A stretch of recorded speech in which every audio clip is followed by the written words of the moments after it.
যেরকম ভুয়া মামলা হচ্ছে এখন, দেশটা আগুনে জ্বলছে, মব বাহিনী, লুটপাট। আনিস আলমগীর যেমনটি বিরোধী দলীয় চিফ হুইপ নাহিদ ইসলাম বলেছেন, প্রধানমন্ত্রীর মুখে মধু অন্তরে ছলনা। তিনি জুলাই সনদ বাস্তবায়নের কথা বলছেন, কিন্তু বাস্তবে তা হচ্ছে না। বিরোধী দল বারবারই বলছে বিএনপির বিরুদ্ধে প্রতারণার অভিযোগও তুলছে, কিন্তু বিরোধী দল কি সুনির্দিষ্টভাবে বলছে যে গণঅভ্যুত্থানের পরে যে গণভোটের প্রশ্ন এলো, গণভোটে আসলে কোন অংশটি সরকার এখন পর্যন্ত বাস্তবায়ন করেনি বা বলেছে করবে না, সেই ব্যাখ্যাটা কি পরিষ্কার? না, গণভোট নিয়ে সরকারের অবস্থান পরিষ্কার না, কিন্তু যে জুলাই সনদের যে অন্যান্য ইস্যুসগুলো, তারা চায় যে এটা একদিকে তারা যেহেতু অঙ্গীকার করেছে, সেই অঙ্গীকার নামা অনুযায়ী এখানে এটা বাস্তবায়ন করবে। সেই বাস্তবায়নটা কেমন হবে, সে অধ্যাদেশে দিয়ে দিল, সেটা সেই অধ্যাদেশে কি থাকলো, গণভোটে কি হয়ে গেছে, সেই জন্য সেটা বিষয় না। বিষয়টা হচ্ছে যে প্রয়োজন কতটুকু এবং সেটা সংখ্যাগরিষ্ঠ সদস্যদের তুঠারদের সম্মতিতে এটা সংসদ কার্যকর যেহেতু আছে, সংসদে সিদ্ধান্ত নেবে। অধ্যাদেশ করে দিয়ে গেছে সেটা আমার মানতে হবে এমন কোনো বিষয় না। তো আমি এখানে সরকারের সদিচ্ছার কোনো অভাব দেখি না। সরকার যেটাতে প্রাধান্য দিচ্ছে যে ধীরে যাব। এখনই দেশের মধ্যে যতগুলো অন্যান্য ইস্যুসগুলো রয়ে গেছে, এই যে এখনো দেশের মধ্যে মব কালচার রয়ে গেছে, দেশের মধ্যে এখনো আইন শৃঙ্খলা পরিস্থিতি ঠিক হয়নি, অর্থনৈতিক অবস্থা টালমাটাল, এখন মানে প্রত্যেকটা সেক্টরে কোথাও না কোথাও আমরা একটা সংকটের মধ্যে আছি। সেই জায়গায় সংবিধান সংস্কার বা অন্য যে ইস্যুসগুলো আসতেছে, সেগুলো তো এখন বড় ইস্যু না। সংবিধান সংস্কারকে কেন্দ্র করে কি গণ অভ্যুত্থান ঘটার কোনো সম্ভাবনা আছে? গণ অভ্যুত্থান এত ছেলের হাতে মোয়া হয় নাই যে দুদিন পরে চলে আসবে। এবং গণ অভ্যুত্থানের ফসল যেটা দেখছে 2 বছরে জনগণ, গণ অভ্যুত্থানের লোকের নামে যে অরাজকতা বাংলাদেশে হয়েছে, যে মানুষকে নির্যাতন যেটা হয়েছে, রাজনৈতিক প্রতিহিংসা যেভাবে হয়েছে, তাতে তো মানুষের শখ মিটে গেছে গণ অভ্যুত্থানের। গণভোট ব্যর্থ হলে এই সরকারকেও ব্যর্থ করে দেয়া হবে। বিরোধী দল আসলে সরকারকে কিভাবে ব্যর্থ করবে? এগুলো রাজনৈতিক বক্তৃতা, এগুলোকে অত গুরুত্ব দেওয়ার কি আছে? এগুলো তো পার্লামেন্টে বলবে, রাস্তায় বলবে। সো এগুলোকে আমি খুব গুরুত্ব দিই না, কিন্তু বেসামাল করার মতো পরিস্থিতি হয়নি। কারণ সরকার তো বলে না যে আমি করব না, সরকার ধীরে যেতে চাচ্ছে। সংস্কার কর্মকাণ্ডগুলো সে মাথা থেকে ফেলে দেয় নাই, কিন্তু তাদের ইচ্ছে অনুযায়ী হইতে হবে। যে সংস্কারের সদিচ্ছা কি, সংস্কারের মানে রাজনৈতিক সংস্কারের যে বিষয়গুলো হচ্ছে, প্রধানমন্ত্রী কয়বার ক্ষমতায় থাকবে না থাকবে, এবং সংবিধানের মৌলিক কিছু পরিবর্তন। এখন সেটা যদি মৌলিক পরিবর্তনগুলো যদি আমি সংসদে মানে সর্বদলীয় ইয়েতে না হোক, আমার সংখ্যাগরিষ্ঠতার মধ্য দিয়ে আমি যদি আনতে চাই, তাহলে এখানে অসুবিধাটা কোথায়? এই যে আমি প্লিজ ভাই মাইন্ড করবেন না যে ওনারা এই সংস্কার ইয়েতে ছিলেন, জুলাই সনদ তৈরিতে ছিলেন। জুলাই সনদ যাদেরকে দিয়ে হয়েছে তারাই কি সব রাজনৈতিক দল? মোটেই না, ওইখানে বলেছি আমরা। ওরা কয়জন? এদের তো এমনও রাজনৈতিক দল আছে যেগুলো আপনার কারফিউ ভাঙতে পারে, কিন্তু 144 ধারা ভাঙতে পারে না। আপনি তো জানেন 144 ধারা ভাঙার জন্য 4 জন লাগে। তো এরকম রাজনৈতিক দলগুলোকে ইউনুস দাওয়াত দিয়ে ওইখানে কোটি কোটি টাকা খরচ করছে আর এগুলো মানিয়েছে। তো সেটা তারপর আমি বলবো যে সেটা যেহেতু তারা একমত হলো, সেই মতের জায়গাগুলোতে যে স্টাইলে হয়েছিল সেগুলো বাস্তবায়ন হবে। এবং আপনার যেই গণভোট নিয়ে এত কথা হচ্ছে, সেই গণভোট নিয়েই তো সন্দেহ আছে। গণভোট কি আসলে জিতেছিল কিনা, জিতেছিল কিনা? কারণ জিতে থাকলেও এটা কি ধরনের গণভোট হয়েছে? প্রথমত এটা কনস্টিটিউশনে নাই। তারপর আপনি বিএনপি এটা ভোটের জন্য এটা রাজি হয়েছে যে কোনোভাবে হোক ইউনুস যাক, ইউনুসের দুঃশাসন যাতে মানুষ যাতে মুক্ত হতে পারে, বিএনপি এর কৌশলে এটা রাজি হয়েছে। তারপরে কি হলো? সামান্য ভোটে জিতেছে। এখন জিতেছে এমন একটা ভোট আপনি করেছেন যেখানে সরকার নিজে আবার সাপোর্টার, ইউনুসের পুরো প্রশাসন এর সাপোর্টার ছিল। সরকার টাকা খরচ করেছে যে হায়ের পক্ষে ভোট দেওয়ার জন্য সরকারি কর্মকর্তাদের লাগিয়েছে। তো এটি কিসের ভোট? এটা তো একটা তামাশা। এই তামাশাকে তো সাপোর্ট করা যায় না। তারপরেও বিএনপি যদি সাপোর্ট করে করুক, সংখ্যাগরিষ্ঠতার ভিত্তিতে তারা যেটুকু সময় প্রয়োজন মনে করবে করবে, কিন্তু সেটা জামাতের ইচ্ছা অনুযায়ী হতে হবে কিংবা এনসিপির বিরোধী ইচ্ছা দল অনুযায়ী হতে হবে। জুলাই সনদের হুবহু তারা বাস্তবায়ন চায়। কারা? বিরোধী দল বলছে হুবহু করুক, তাদের সংখ্যাগরিষ্ঠতা থাকলে করুক, তারা পার্লামেন্টে যাই করুক, তারা যখন ক্ষমতায় আসবে তখন করবে, তাদের তো কেউ বাধা দিচ্ছে না। কিন্তু আপনার খায়েশ আমি কেন বাস্তবায়ন করব? এটা তো আমি জানি না। আমার কেন বাস্তবায়ন করতে হবে আপনার খায়েশ? এবং আপনার যে খায়েশ সেই খায়েশে আবার সমস্ত বাংলাদেশের সব রাজনৈতিক দলের সমর্থন নাই, শুধু আপনার আর আপনার আন্ডা বাচ্চা যেগুলো আছে ওদের খায়েশে হয়ে যাবে, তা তো না। সো আমরা চাই যে এটা নিয়ে একটা কেওয়াজ তৈরি না হোক। এমনিতে গত ইউনূসের 1.5 বছরের শাসনে বাংলাদেশ কতটুকু ফিসিয়ে গেছে সেটা যেটা পাবলিকটা পাচ্ছে এখন। কিন্তু পাওয়ার মধ্যে একটা স্থিতিশীলতা দরকার। বাস্তবায়িত হয়, যদি সদিচ্ছার ঘাটতি থাকে সেখানে কি রাজনীতিতে আমূল পরিবর্তন আসবে? রাজনীতির চরিত্র বদলে যাবে? রাজনীতির চরিত্র একটা ইনক্লুসিভ সোসাইটি ছাড়া হবে না। যে যত কথাই বলো, এবং এগুলো বলতে গেলে বলবো যে আপনারা আওয়ামী লীগকে আনার জন্য বলতেছেন। আমাদের ঠেকা পড়ে গেছে আওয়ামী লীগ আনার জন্য। আওয়ামী লীগ আমাদের পয়সা দেয়। আওয়ামী লীগ আমাদের যখন ক্ষমতায় ছিল তখনও তো দিয়েছিল, যাদেরকে দিয়েছিল তারাও পালিয়েছে এবং আওয়ামী লীগের লোকগুলো পালিয়েছে। এখন কেউ তো নাই টার্গেট করার জন্য আমাদেরকে পেয়েছে যখন আমরা সত্য কথা বলবো। সত্য কথা হচ্ছে যে বাংলাদেশ যদি এগিয়ে যেতে চায়, আমরা কোনো রাজনৈতিক দলের ধার ধারি না, বাংলাদেশ যদি এগিয়ে যেতে চায় সবাই সম্মিলিত একটা সিদ্ধান্তে আসতে হবে, একটা ইনক্লুসিভ সোসাইটি তৈরি করতে হবে। আমি আপনাকে দেখবো না, আপনি আমাকে দেখতে পারবেন না, এই দল করে ওরে খেদাও, এই দল করছে ওরে খেদাও, এটা যদি চলতেই থাকে তাহলে আপনি দেশটা আগামী কি করে? আপনার দেশটাকে একটা পরিবার চিন্তা করেন না। পরিবারের এক সদস্য যদি একমত হয়, আরেক সদস্য আরেক মত, এবং সারা বছর যদি হানাহানি লেগে থাকে, তো দেশ কিভাবে চলবে? দেশ কি কোনো মানে ব্যক্তিরাই তো ধারণ করি আমরা। আচ্ছা, আমরা ব্যক্তিরাই যদি এই চরিত্র হয়ে যায় তাহলে দেশের উন্নতি কিভাবে হবে? দেশ তো রসাতলে যাচ্ছে এই জন্যই। এবং সরকার যদি এই মব কালচার, যে ইউনূসের যে কালচার শুরু হয়েছিল, সেই মেন্টালিটি থেকে যদি দেশটাকে ভিন্ন পথে না আনে, তাহলে এই দেশের কোনো উন্নতি নাই। এদেশে এখন কথা বলা যায় না। এদেশে এখন কথা বলতে গেলে ইউনূসের আমলে যেভাবে আপনাকে হুমকি দেওয়া হতো, মব করা হতো এবং সোশ্যাল মিডিয়ায় আপনাকে চরিত্র হনন করা হতো, সেই একই কালচার এখনো চালু আছে। সরকার যদি মনে করে যে কতিপয় ব্যক্তিকে যে আওয়ামী ট্যাগ দিয়ে ইয়ে করছে, আমাদের কি আসে যায়, তো কিচ্ছু আসে যায় না। সরকারকে এরপরে টের পাবে যে কি আসে যায়, কারণ এইখানে শেষ না। এই কালচার যখন বিস্তৃত হচ্ছে তখন চরিত্র হনন, যে কেউ গালি দেওয়া কোনো বিষয় না। আজকে বলতেছে কতিপয় সিনিয়র সাংবাদিক, আপনি জানেন এগুলা, সিনিয়র সাংবাদিক বলে একটা ট্যাগ দিচ্ছে। সিনিয়র সাংবাদিকরা কি করছে? শেখ হাসিনার জন্য বয়ান তৈরি করছে। আচ্ছা, আমি ধরে নিলাম সিনিয়র সাংবাদিক রুহুল হোসেন প্রিন্সও সিনিয়র সাংবাদিক না, ওনাকেও দিয়েছে। সো কয়েকজন সাংবাদিক, মনে করেন সে সর্বোচ্চ 10 জন হবে, আপনি যেগুলাকে 10 জনও নাই, তারা যে তালিকা দিয়ে 10 জনও নাই। কিন্তু আপনারা যে প্রতিদিন টক শো করেন, এতগুলো টেলিভিশন মিলিয়ে প্রতিদিন 50টা টক শো যে হয়, সেখানে যে এই 10 জন বাদ দিয়ে 90 জনকে যে আপনারা বসান, তো সেই 90 জন যে এতদিন বয়ান দিচ্ছে, সেই বয়ানগুলো কোথায় গেল? সেই বয়ানগুলো মানুষ খাচ্ছে না কেন? সেই বয়ান যদি খায় তাহলে এই 10 জনের বয়ান নিয়ে আপনাকে কেন কষ্ট পাইতে হবে? আপনাকে কেন উদ্বিগ্ন হইতে হবে?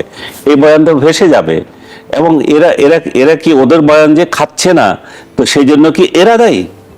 এদের বয়ান যে খাচ্ছে না সেটা কি তারা দেখে না? সোশ্যাল মিডিয়ায় দেখতেছে না যে সোশ্যাল মিডিয়ায় তাদের যে ইউটিউবে আর ফেসবুকে তাদের যে বক্তব্যগুলো যায়, সেটা কয়জন ভিউ হয় সেটা দেখলেও তো বুঝে। আজকাল তো আর ওই যে চোরামি করে টিআরপি নাই। আজকাল তো জনগণ দেখতেছে, জনগণ কার বক্তব্য নিচ্ছে।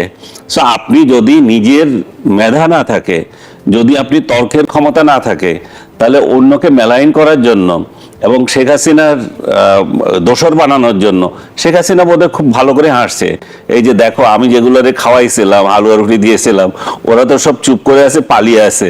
যেগুলো আমার আশেপাশেও ছিল না, এখন এগুলাকে ইয়ে করা হচ্ছে, যে মেলাইন করা হচ্ছে, এদেরকে ট্যাগ দেওয়া হচ্ছে, এদেরকে হুমকি দেওয়া হচ্ছে, কণ্ঠস্বর রোধ করার জন্য বলতেছে।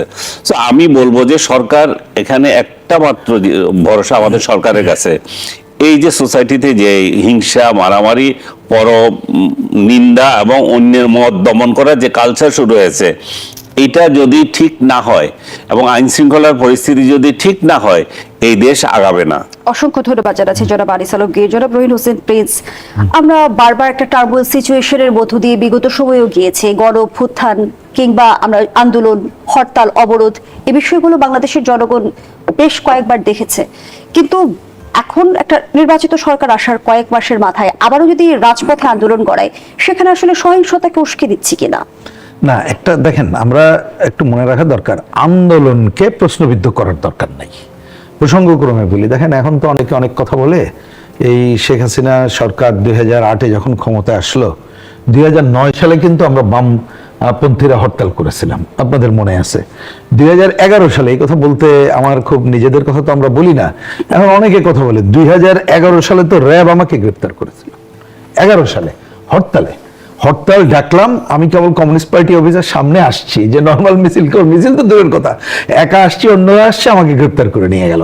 তা আমরা এটা করেছিলাম ন্যায্যতার জন্য কেউ যদি করে করুক, কিন্তু হুমকি ধামকি না, সেটা হচ্ছে জনসমর্থন আছে কিনা এটা দেখার দরকার। কিন্তু বর্তমান যে বাস্তবতা আমরা রয়েছে, আমাদের রাজনৈতিক বাস্তবতা, সবকিছু মিলিয়ে রাজনৈতিক স্থিতিশীলতা এবং অর্থনৈতিক ক্ষতির দায় আসলে কে বহন করবে? না, একটা দেখেন, যদি ন্যায্য দাবিতে আন্দোলন হয়, জনস্বার্থ থাকে এবং যুক্তি থাকে, তাহলে সেটাকে গণতন্ত্রকে বা অন্যকে ক্ষতিগ্রস্ত করে না। এটা প্রথমে মনে রাখা দরকার। দ্বিতীয় কথা হচ্ছে, আপনি অর্থনীতির কথা বলছেন। হ্যাঁ, অর্থনীতিতে আমরা আন্দোলনের নামে যদি জ্বালাও পোড়াও, সহিংসতা, অন্যটা করি, সেইটা একটা বাধাগ্রস্ত করে এবং আন্দোলনের অনেক সময় হয়, ধরুন উত্তাল মুহূর্তে আমরা চাইতে পারি যে সরকারের অর্থনীতি কর্মটাকে আমরা ধসায় দেব, কিন্তু সেই পরিস্থিতি এখন বাংলাদেশে এখন এটা কোনোভাবে যৌক্তিক নেই। বরঞ্চ আলোচনাটা যে কারণে আমার ধারণা উঠছে, সেটা হচ্ছে যেহেতু এটা সংসদ আছে, যারা এই ধরনের কথাবার্তা বলছে তারা তো সংসদের ভেতরে আছে, তাহলে কথাটা তুমি সংসদের ভেতরে বলার তোমার যেহেতু সুযোগ আছে, তা সেইখানে যে তুমি তোমার ওয়াশিং মেশিন আর কি ওইটা নিয়েই বলছো, তুমি গাড়ির কথা বলছো, তুমি ওইখানে সংসদে যে আইন প্রণয়নের প্রধান কাজ সেইটা না করে নিজের অস্তিত্বের কথা বলছো। বাজেট সম্পর্কে কোনো ভালো ধারণা নাই, বাজেটের যে অল্টারনেট বিকল্প এবং তার দর্শনগত আলোচনা করবো এটা তুমি করছো না। তাহলে প্রতি মিনিটে যে 2 লক্ষ টাকার উপরে খরচ হয়, ওই খরচটা করে রাজপথে এসে করতেছো, জনগণ এই কারণেই বোধহয় প্রশ্নবিদ্ধ করছে বলেই আমার ধারণা। কিন্তু আমি আপনাকে ছোট্ট করে এই কথাটা একটু বলি, দেখেন আমরা কতগুলো ভুল জায়গার মধ্য দিয়ে যাচ্ছি বলে মনে হয়। আমি প্রসঙ্গ আনিস আলমগীর একটা কথা বলেছেন, না মাইন্ড করার তো কিছু না, আপনি কারেক্টই বলেছেন, কিন্তু আমি দায়িত্ব নিয়েই বলছি কথা, শুনে রাখেন। 24-এর দ্বিতীয়বার যখন বাম জোটের সাথে বৈঠক হলো, লিখিত আছে, আমি তো বলে গেলে উন্মুক্ত করা হোক। আমরা সাহেবকে লিখিত বলেছিলাম একটা ভালো নির্বাচনের জন্য যতটুকু সংস্কার করা দরকার করে নির্বাচনে যান, উনি কথা শোনেন নাই। পরোক্ষমত্ব যে প্রথমে বলেছে আমরা কিন্তু সব না, এমনকি দল ডাকলেও তো সব হয় না, জনগণ তো না। এইখানে আমরা একটা বলতে পারছি আমরা এত যোগ বলেছি, আমরা এই পয়েন্টে একমত, ভেরি সিম্পল।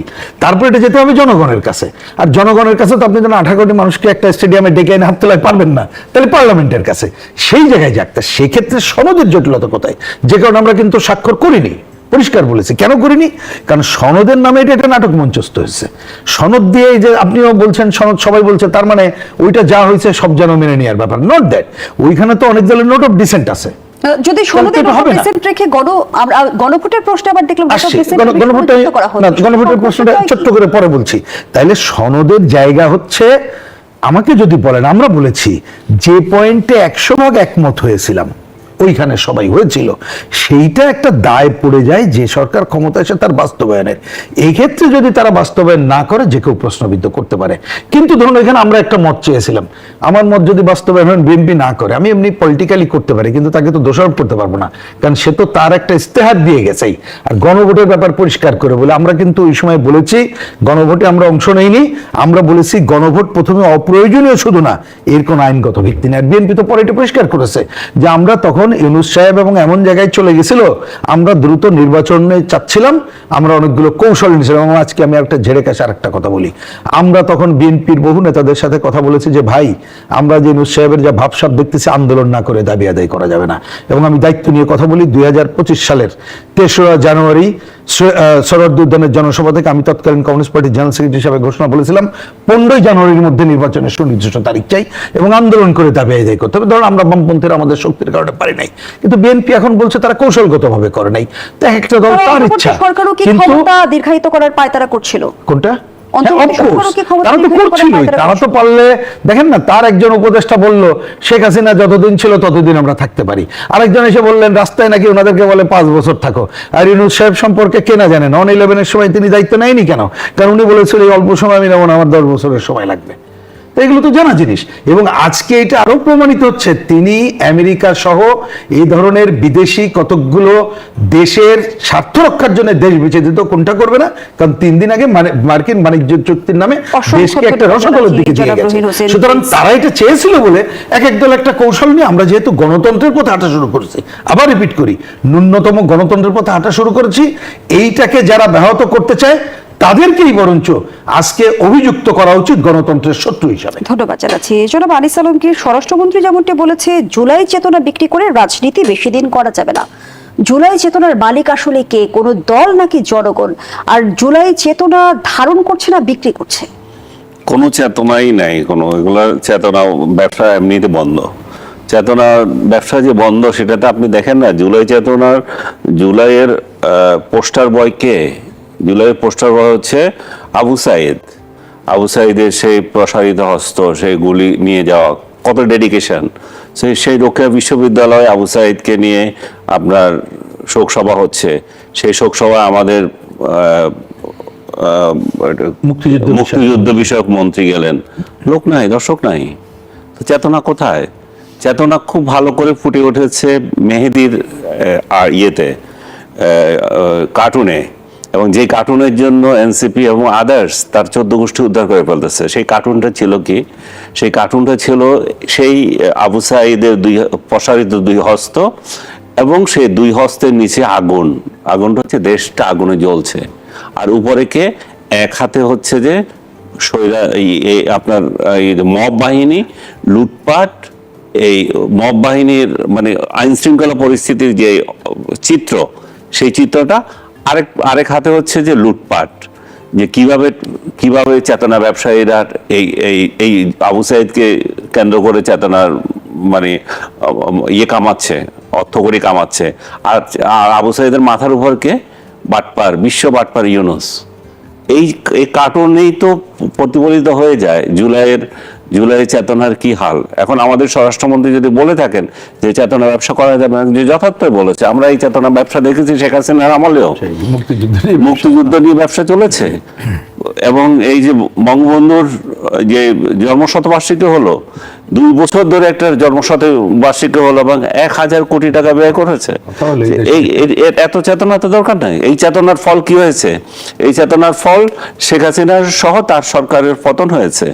তো তাহলে আবু সাইদের চেতনা 2 বছরে বোঝা গেছে যে এটা কোন দিকে যাচ্ছে।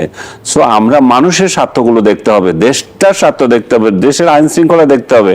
এই চেতনা যদি হয়ে থাকে একজন আরেকজনকে মারামারি, চেতনা যদি হয়ে থাকে যে কথা বলার স্বাধীনতা না দেওয়া, যেটা আপনাকে আগে বলছিলাম যে এই সিনিয়র সাংবাদিকরা কথা বলে কেন? তোমরা 90 জন কথা বলো, তারপর আর 2 জন কথা বলে কেন? সেটা নিয়ে আপত্তি। তোমরা 5 আগস্টের পর বিভিন্ন টেলিভিশন দখল করে ফেললে।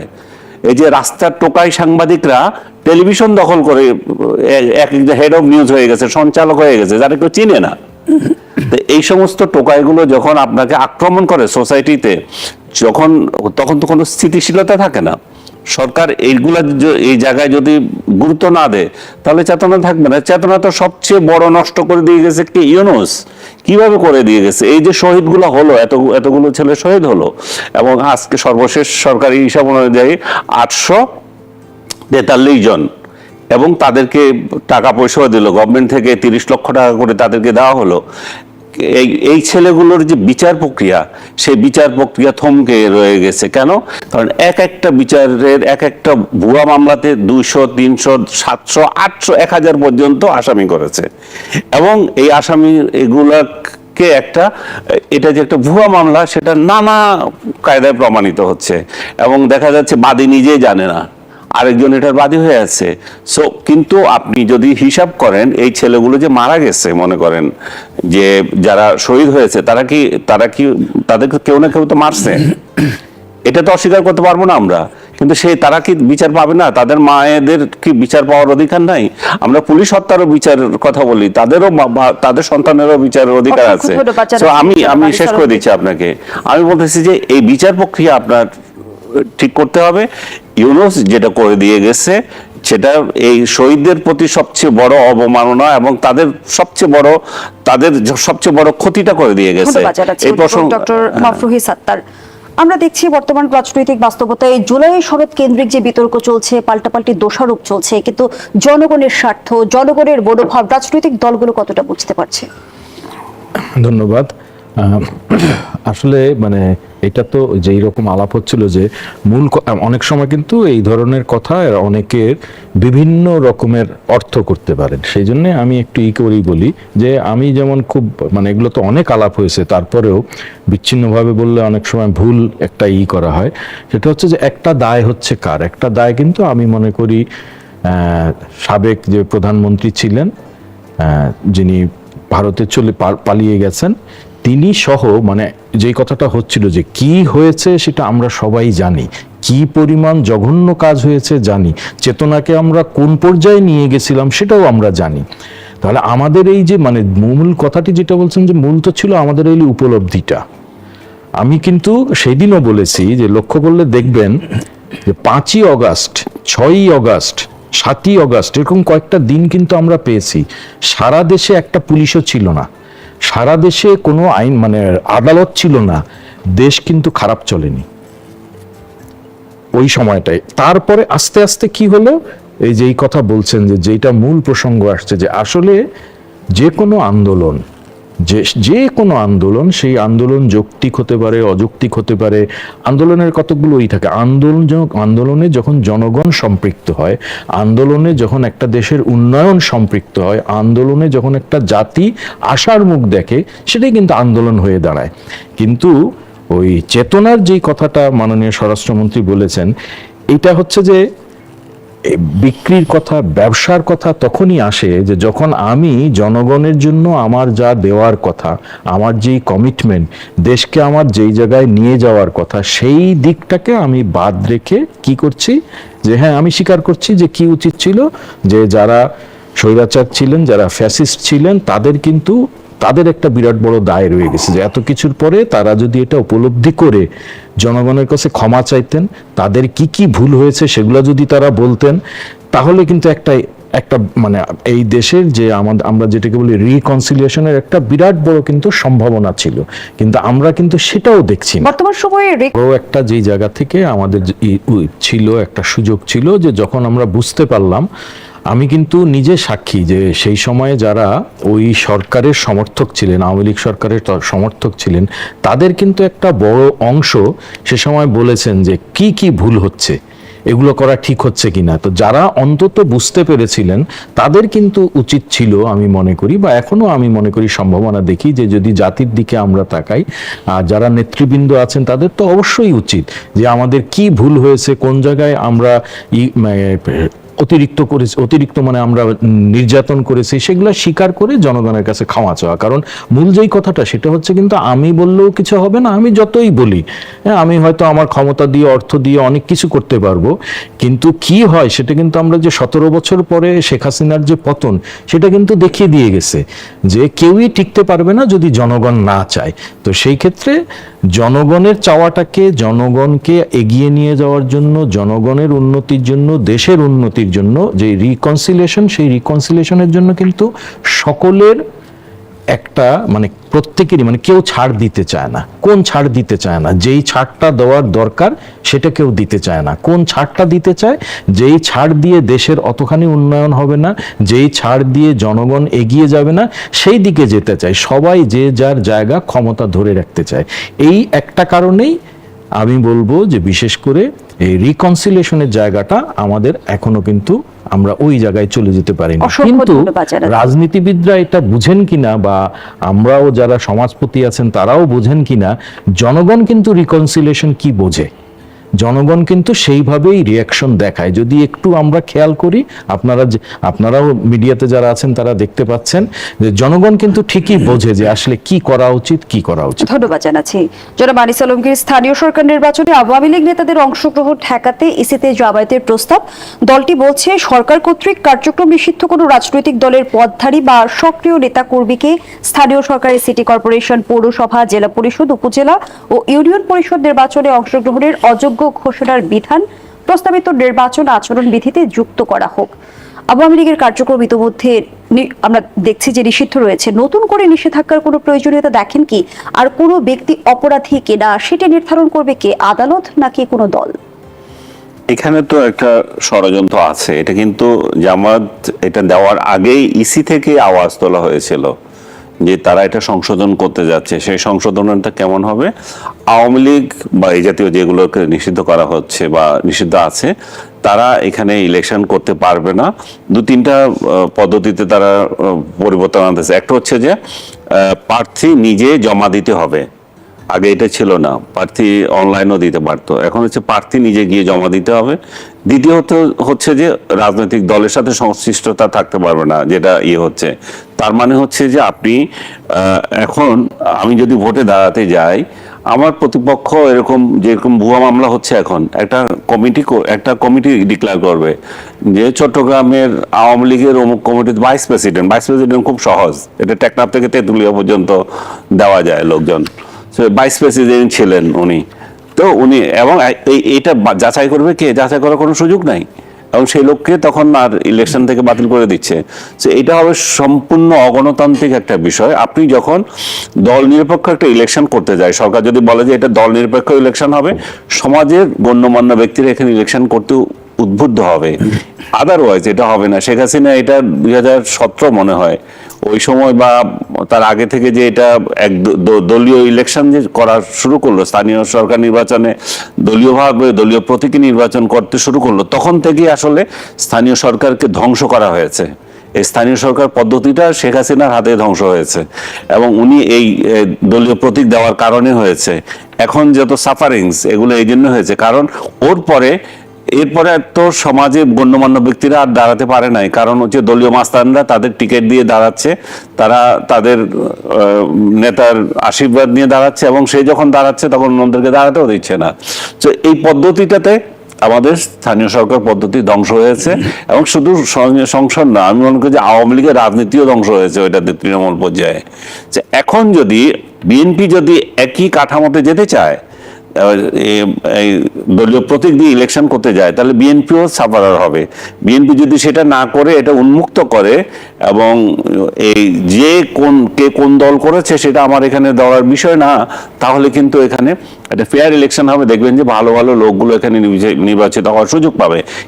কিন্তু জামাত যে কৌশল অবলম্বন করছে, সেই কৌশলে এমনভাবে দেখা যাবে যে ওই ভোট কেনার পদ্ধতিতে তাদের প্রার্থীগুলোকে তারা জিতিয়ে আনবে। কারণ জামাত সবসময় ভোট কেনাতে খুব পারদর্শী, জামাতের লোকজন হয়তো মাইন্ড করবে, কারণ তাদের ইলেকশন পদ্ধতিতে আমি দেখেছি সবসময় তারা ভোট কেনার জন্য আগ্রহী থাকে। সো এবং তারা নির্দিষ্ট একজন ব্যক্তিকে নির্বাচিত করার জন্য সমস্ত জায়গায় ইনভেস্ট করবে, এবং তাদের লোকগুলোকে। সো তাহলে এটা দলীয় ইলেকশন থাকলে, তাহলে কি জামায়াত নির্বাচনী প্রতিদ্বন্দ্বিতা কমিয়ে রাজনৈতিক সুবিধা আদায়ের চেষ্টা করছে? না, তারা চাচ্ছে তৃণমূল পর্যায়ে তাদের রাজনীতিকে প্রতিষ্ঠিত করতে। কারণ এটা যদি করতে পারে, ইউনিয়ন পরিষদগুলো যদি তারা দখল করতে পারে, তাহলে কিন্তু জাতীয় ইলেকশনে বা জাতীয় নির্বাচনগুলো তো তারা প্রভাব বিস্তার করতে পারবে। সেটা হচ্ছে বিষয়। এখন সরকারও যদি মনে করে যে আমরা দলীয়ভাবে দেব, তাহলে আমাদের লোকগুলো ওইখানে প্রতিষ্ঠিত হয়ে যাবে, তখন বা আমরা স্থানীয় সরকার নির্বাচনগুলো সবসময় আবার একপেশে হয়, যে ওই যে পুলিশ প্রশাসন এই যে সরকারি দলের লোকদের জন্য পিছনে লেগে যায়, এবং তারাই জিতে বেসিক্যালি। ধন্যবাদ জানাচ্ছি জনাব আনিস আলমগীর। সেটা যাতে না হয় আর কি। সেটা প্লিজ একই বিষয়ে আপনার কাছেও প্রশ্ন রাখতে চাই যে বিচারের আগে যদি রাজনৈতিক অধিকার সীমিত করা হয়, সেটি আসলে গণতন্ত্রে কি দৃষ্টান্ত স্থাপন করবে? না, প্রথম কথা হচ্ছে যে হ্যাঁ, বিচারে তো কোনো কিছু হতে পারে, তার আগে নির্বাহী আদেশে কোনো কিছু করা উচিত না। এটা তো গণতন্ত্রকে ক্ষতিগ্রস্ত শুধু না, এটা খুবই খারাপ উদাহরণ তৈরি করবে। আর যে হত্যাকাণ্ড সংঘটিত হয়েছে, এর জন্য যদি আওয়ামী লীগের বিচার হয়, তার আগে তো বিচার করতে হবে জামাত ইসলামের। কারণ মুক্তিযুদ্ধের সে যে গণহত্যা সূচিত করেছে, এই দলের রাজনীতি করার অধিকার নেই, তার বিচার আগে করতে হবে, এটা পরিষ্কার কথা। এটা না করে অন্য বিচারের প্রশ্ন, এটা হাস্যকর হবে এবং এটা গ্রহণযোগ্য হবে না। এটা কিন্তু মুক্তিযুদ্ধ নিয়ে তো আমরা দেখছি যে জামায়াত নতুন নতুন বয়ানও তৈরি করছে। এই জন্য ও তো বয়ান তৈরি করবে, কারণ যে এটাকে হারিয়ে দিতে চেয়েছিল, আমরা তো পুরো পাকিস্তানকে নাকচ করে বাংলাদেশ তৈরি করেছি, তারা তো এই পাকিস্তান চায়। সুতরাং সে এখন একটা মৌকা পেয়ে, সুযোগ পেয়ে তার নানা ধরনের ঘটনা ঘটানোর চেষ্টা করে, তখন ওইটাকে আমি গুরুত্ব দিতে চাই না। কিন্তু অবশ্যই আইনগত কিছু করতে গেলে এটা কোর্টের কিন্তু আছেও, যে তাদের সম্পর্কে অবজারভেশন আছে, সেইটাকে বরঞ্চ অন্য সময় এটা করা হয়নি, সেই দিকে সরকারের যেতে হবে। তাই না হলে দেখবেন যে এটা পারবেও না। আচ্ছা যাই হোক, এবার আসি স্থানীয় সরকার। প্রথম কথা, স্থানীয় সরকার যদি দলীয়ভাবে হয় তাহলে আওয়ামী লীগের এখন কি বলে রাজনৈতিক কর্মকাণ্ড নিষিদ্ধ, প্রতীকী করতে পারবে না, জানা জিনিস। কিন্তু আমরা ইতিমধ্যে জানি যে দলীয় প্রতীকী হচ্ছে না। তাহলে কেউ যদি নির্বাচন করতে চায়, তিনি যদি নির্বাচনে দাঁড়ানোর ক্ষেত্রে যে অপরাধ আছে অপরাধী না হয়, তাহলে তো আপনি কাউকে বাদ দিতে গেলেই আপনি পদধারী আর অভিযুক্ত এই দুটোর বিষয়ের মধ্যে আসলে ব্যবধান কিভাবে নির্ধারণ করবে? এক লাইনে আমি শুনবো, আমি এক লাইনে বলি। প্রথম কথা, অভিযুক্ত, পদধারী আপনার এটার সাথে মেলে না। এই পদধারীর প্রশ্নটা আনা মানে হচ্ছে তাহলে তো আপনি ওই যে রাজনৈতিক ভাবে এটা করছেন, সুতরাং এটা মেলেই